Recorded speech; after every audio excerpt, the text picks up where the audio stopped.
Assalamualaikum warahmatullahi wabarakatuh. Bapak Ibu sekalian yang saya hormati, hari ini sama sekali tidak dimaksudkan untuk syukuran kemenangan sebetulnya.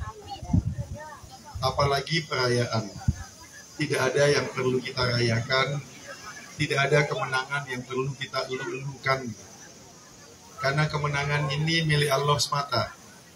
Kita bisa sampai di titik ini karena kehendak Allah. Kalau saya ditanya, baik Pak Prabowo menanyakan, teman-teman di Jakarta menanyakan, ente kok bisa menang gitu loh. Melawan ente ini orang baru, udah menghilang dari kampung halaman 38 tahun, pulang lawan incumbent kok bisa menang. Saya bingung jawabnya. Saya bilang, ini kehendak Allah. Bahwa kita bekerja, berjuang, jungkir balik, pagi, siang, malam kita bekerja, kita ini hanya memenuhi persyaratan untuk jatuhnya takdir Allah. Jadi kita ini hanya memenuhi persyaratan itu dengan melakukan perjuangan sebatas kemampuan kita.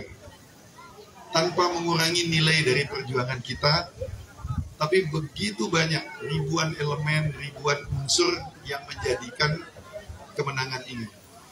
Saya tidak tahu mana yang paling dominan. Apakah tim pemenangan hebat?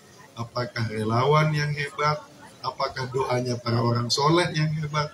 Apakah dukungan para tuan guru, para tokoh adat? Apakah dukungan milenial? Saya nggak tahu mana yang paling dominan. Yang jelas, unsur-unsur ini dikumpulkan Allah untuk mewujudkan takdirnya, untuk menjadikan kita menang. Karena itu hari ini niatnya adalah untuk mengekspresikan rasa syukur. Syukur untuk sesuatu yang lebih besar ke depan. La in syakartum la azidannakum. Kalau kamu bersyukur, ku tambahkan nikmatku nantinya. Nah, kita nggak mengejar syukurnya, kita mengejar nikmat yang lebih besar ini melalui syukur ini. Jadi hari ini kita bersama-sama di sini untuk bersyukur supaya Allah segera menandatangani nikmat yang lebih besar itu disposisinya. Amin. Kita bisa mendapatkan. Apakah nikmat yang lebih besar itu? Nikmat yang lebih besar itu adalah NTB yang lebih baik. Amin. Saya yakin kalau ditanya semua teman-teman kemarin ketika berjuang, untuk apa berjuang? Karena pengen melihat NTB yang lebih baik. Lelah lalu kita NTB meni doang gun. Kita ingin melihat NTB yang lebih baik karena kita layak untuk lebih baik. Kita punya segalanya yang dibutuhkan untuk menjadi lebih baik. Kita hanya perlu serius, kita hanya perlu lebih fokus. Itu saja. Dan ini sekarang angka 41% kemenangan ini adalah terbesar sepanjang sejarah NTB pasca reformasi. Saya tidak melihat angkanya, saya melihat betapa besar kepercayaan masyarakat yang diberikan kepada kita semua yang memperjuangkan ini. Jadi ini amanah yang luar biasa besarnya. Dan yang harus menerima ucapan selamat ini bukan Iqbal dan Budinda, tetapi ini adalah hasil perjuangan pelupur kami semua. Saya yang harus mengucapkan selamat kepada Bapak Ibu semua. Karena Bapak Ibu semua sudah berjuang dan menghasilkan perjuangan ini. Saya cuma objek perjuangannya. Yang mendapatkan dan menjalankan amanah yang Bapak Ibu sudah titipkan kepada saya. Jadi sekali lagi selamat kepada Bapak Ibu sekalian. Mudah-mudahan keinginan kita untuk mendapatkan NTB yang lebih baik ini terwujud. Mohon doa kepada Bapak Ibu semua agar saya dan Budinda dijadikan pemimpin yang amanah, pemimpin yang adil, pemimpin yang istiqomah di jalan Allah, dan pemimpin yang selalu menyimpan di pikiran dan di hatinya rakyat NTB. Supaya mereka tidak lupa bahwa amanah ini diberikan oleh rakyat NTB untuk mengurus mereka. Begitu besarnya amanah ini, sampai saya merasa tidak pantas untuk menunggu bekerja setelah pelantikan. Sebelum pelantikan pun saya rasanya ingin cepat-cepat kerja. Karena begitu saya membongkar masalahnya, saya mulai ketemu dengan teman-teman di pemerintah Provinsi NTB. Disitulah saya semakin sadar bahwa ini keyakinan lama saya dan ternyata dibenarkan oleh apa yang saya lihat, bahwa al-mas'alatu aktsaru minal awqat, bahwa masalah yang ada di NTB ini lebih banyak daripada waktu 5 tahun yang tersedia. Karena itu nggak mungkin saya bekerja menunggu dilantik. Sebelum dilantik, teman-teman Pak Anies yang tadinya jadi tim pemenangan, sekarang jadi tim transisi. Mulai mempersiapkan perjuangan baru. Karena perjuangan yang lebih berat itu adalah perjuangan 5 tahun ke depan. Kita mulai membahas anggaran provinsi, memastikan bahwa di anggaran tahun depan itu visi misi kita mulai bisa kita lakukan. Saya melakukan tour di Jakarta, pinginnya ketemu dengan semua menteri, tapi banyak yang berada sedang di luar kota. Akhirnya alhamdulillah bisa ketemu dengan 11 menteri. Kemudian saya menyempatkan diri dan kebetulan Pak Presiden juga ada di Jakarta, sehingga saya juga sempat bertemu dengan Presiden. Intinya adalah saya meminta dukungan untuk NTB yang makmur dan dunia. Dan semua menteri memberikan dukungan penuh. Begitu juga kepada Bapak Presiden. Saya sampaikan kepada beliau bahwa Pak, salam rindu dari masyarakat NTB. Bapak tidak datang waktu kampanye saja mereka memilih, apalagi kalau Bapak sempat datang. Saya laporkan ke beliau mengenai perkembangan 2 bendungan, Bendungan Mojur dan Bendungan Meninting. Belum masuk ke bendungan kita di KLU, Pak. Pelan-pelan dulu, melipir dulu kita.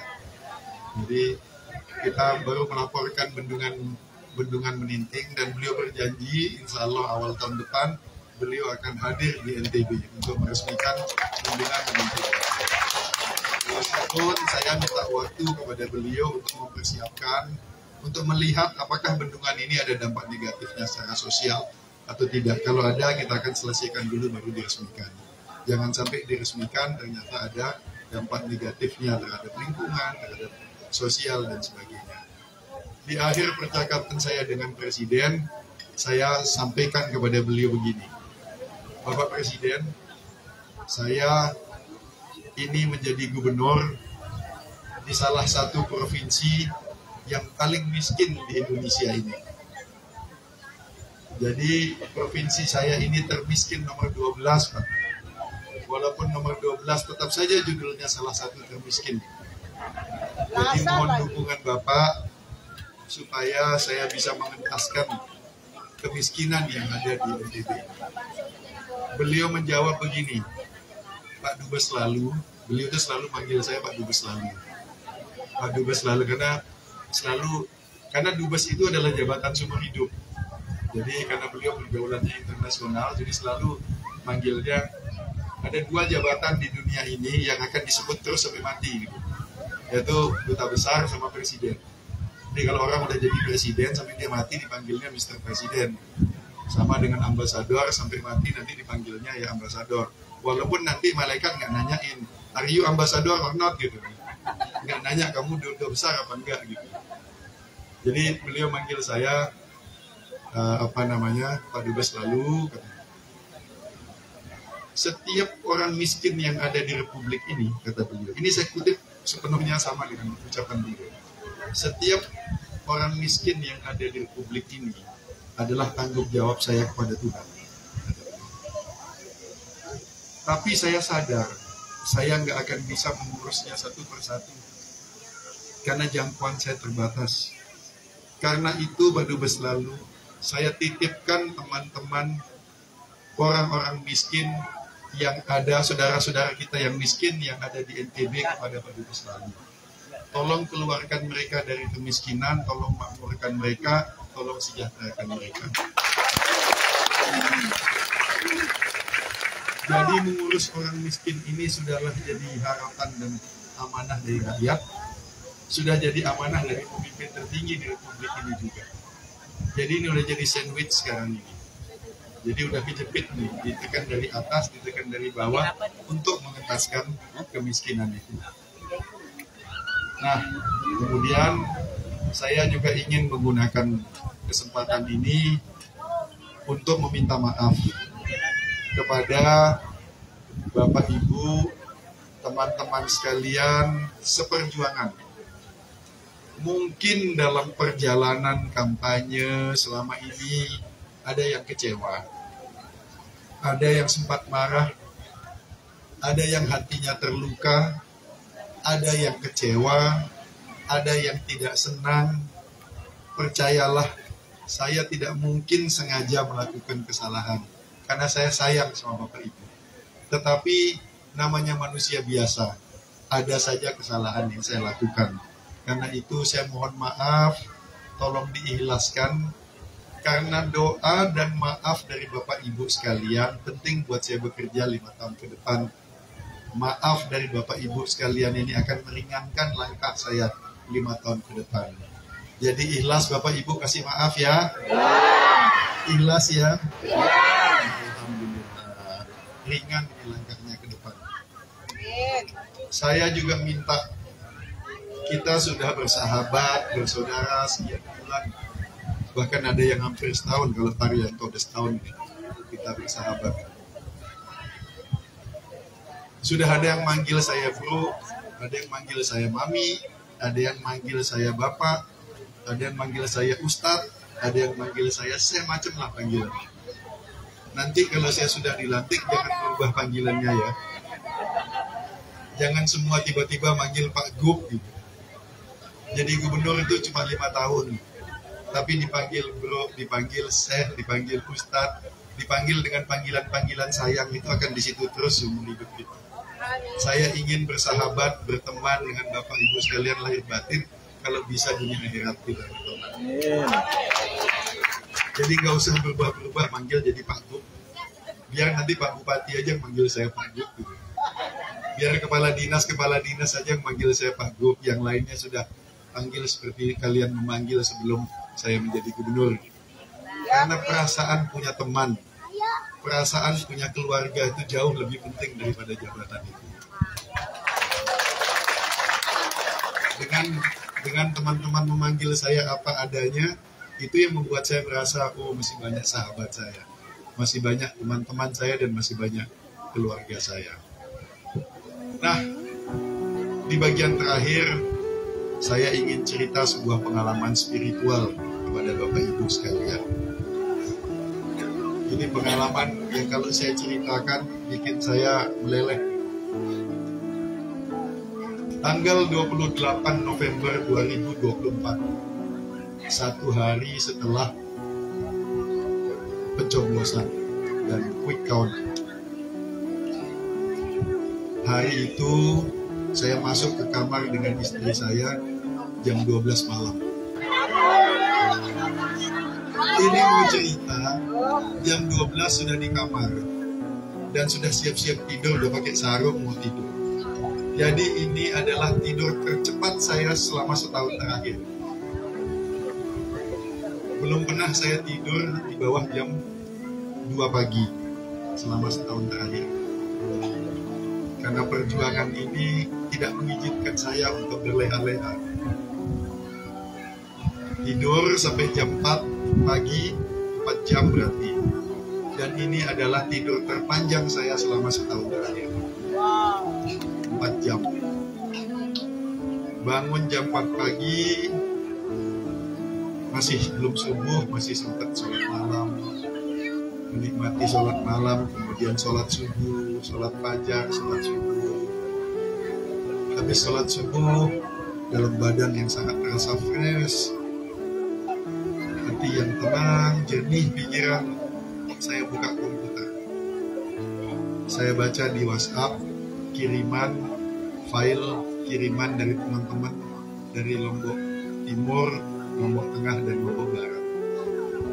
Kiriman data mengenai sebaran suara dukungan ketiga paslon. Dan saya melihat satu persatu di TPS mana Iqbal Dinda mendapatkan kemenangan di atas 75%, di atas 80%. Saya perhatikan satu persatu. Saya kasih tanda, saya print out, saya stabilo. Begitu setelah selesai, saya kasih tanda, saya baca ulang. Dan saya menangis dalam-dalamnya. Itu tangis terpanjang saya selama setahun terakhir.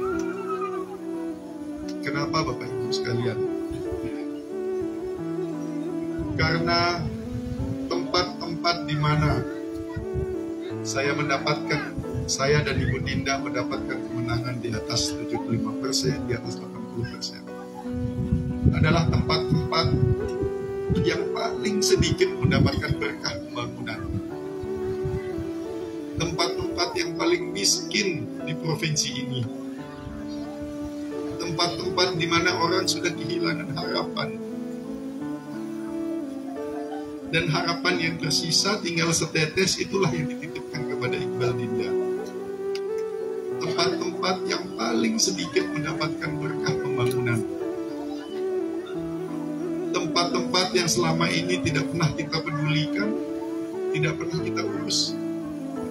Tempat-tempat di mana setiap pergantian kepemimpinan tidak berdampak apapun ke dalam kehidupan mereka selama berpuluh-puluh tahun. Inilah tempat-tempat yang paling miskin di provinsi ini. Jadi Allah sudah mengangkat derajatnya Pak Iqbal jadi seorang gubernur, menggunakan tangan-tangan terlemah di provinsi ini. Sudah memenuhi harapan kita, menaikkan derajat kita dengan tangan orang-orang yang kita anggap derajat sosialnya paling rendah di provinsi ini. Jadi kita menerima kemenangan ini dari harapan orang-orang miskin, para fukara wal masakin.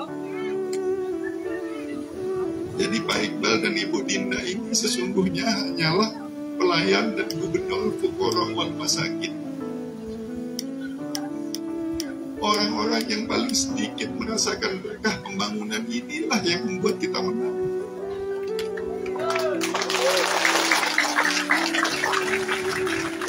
Jadi tidak ada alasan buat Iqbal Dinda untuk bangga pada kemenangannya. Sesungguhnya ini adalah titipan harapan dari orang-orang yang paling miskin di provinsi ini.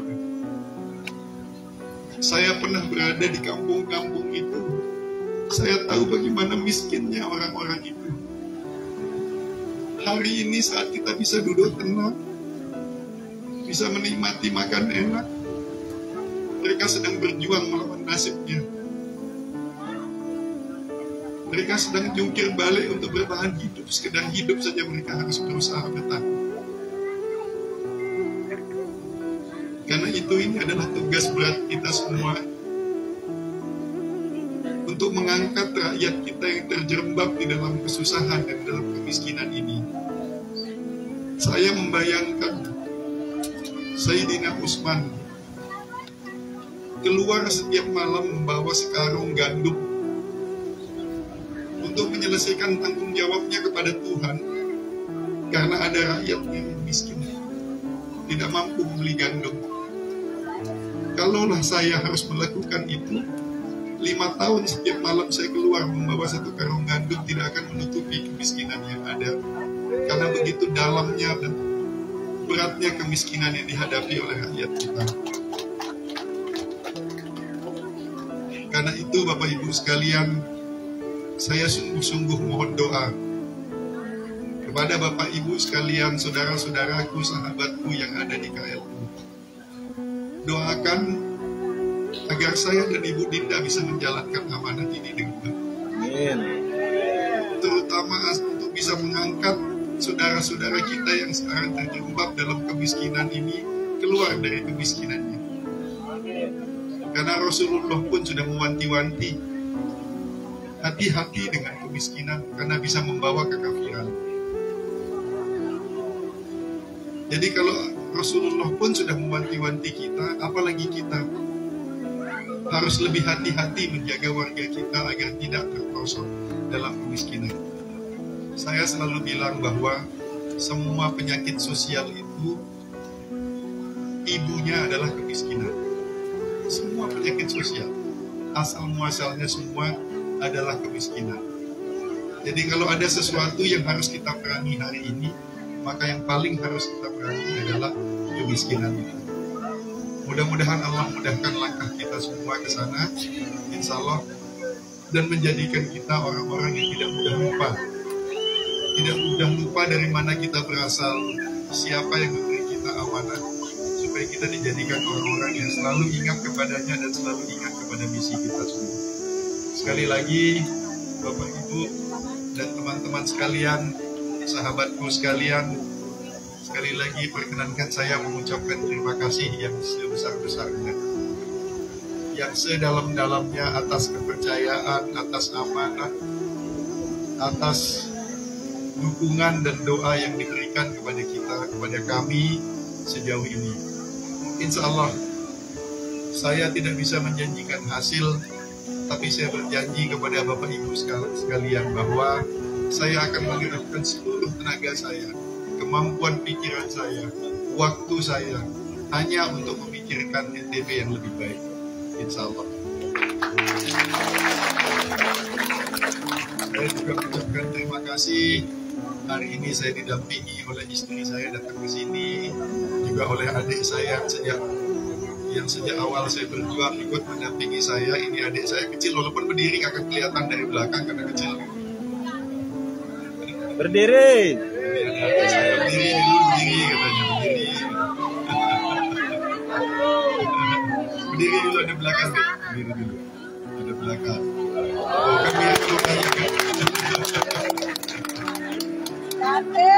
Ini ada beberapa teman juga intim provinsi yang hadir pada kesempatan ini juga, teman dari Lombok Timur juga ada yang hadir pada kesempatan ini. Sekali lagi saya mengucapkan terima kasih. Mau lebih panjang pidatonya, cuma ini perut sudah berat, banyak makan durian kani tadi. Sebelum datang ke sini nyolong-nyolong dulu makan musangking dan kani di asli KLU. Saya sekali lagi ingin menekankan sebelum saya tutup betapa saya bahagia sekali di KLU ini. Walaupun KLU itu IPM-nya rendah, walaupun semua ukuran sosial itu KLU ini paling rendah di NTB, tapi percayalah kata-kata saya ini sudah keliling NTB dari Ampenan sampai ke Sapi. Saya yakin masyarakat NTB yang paling bahagia itu adalah KLU. Terima kasih, kurang lebihnya mohon maaf. Mungkin ada saudara-saudara kita yang hari ini tidak bisa hadir, baik karena sakit maupun karena tidak ada keluangan waktu. Tolong sampaikan salam hormat saya, salam kangen saya, dan sampaikan apa yang saya ceritakan tadi kepada mereka semua. Sampaikan salam dan doa. Mudah-mudahan semua kita diberikan kesehatan, keafiatan, sehingga kita bisa sama-sama berjuang dan sama-sama melihat hasil perjuangan kita 5 tahun ke depan. Demikian saya sampaikan. Wabillahi taufiq wal hidayah. Wassalamualaikum warahmatullahi wabarakatuh.